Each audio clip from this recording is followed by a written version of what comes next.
Hello and welcome to episode 569 of the Daily Sales Message Podcast, where every single day I share a piece of simple and actionable advice that's designed to help you feel more confident and sell more stuff too. Now, in this episode, we're talking about the exclamation point, and the fact that this is probably doing you a disservice in the emails that you're sending, particularly to your potential buyers.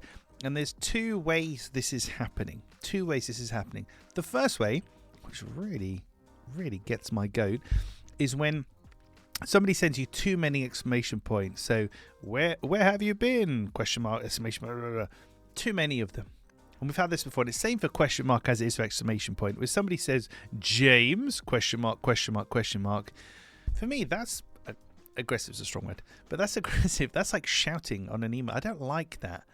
You may not intend it in that way, but overuse of the exclamation point or the question mark, like lots of them, it can be a bit too much. So ease yourself in on that. Some people do take offense at that, and it can be a real turn-off. So if you're trying to sell to me, I'm not going to be that fussed with buying from you if you're going to talk to me in that way. Seems minor, but it definitely happens. I've spoken to a few people now, definitely really take umbrage at that. They don't like that.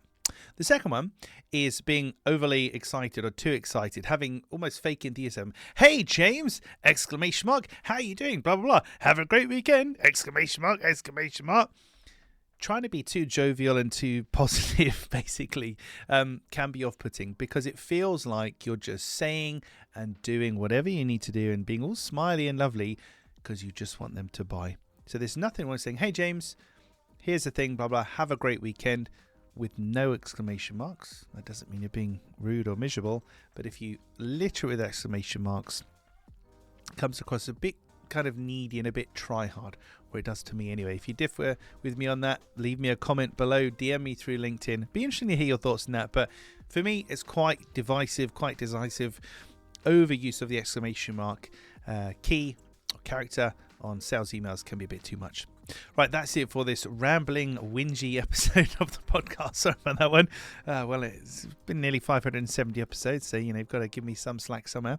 Tomorrow, in episode 570, we're going to be talking about something which I call invisible costs, and these are the things that drive your buyer to make certain decisions when they're choosing to buy from you or not, but we'll explore more about that in tomorrow's episode.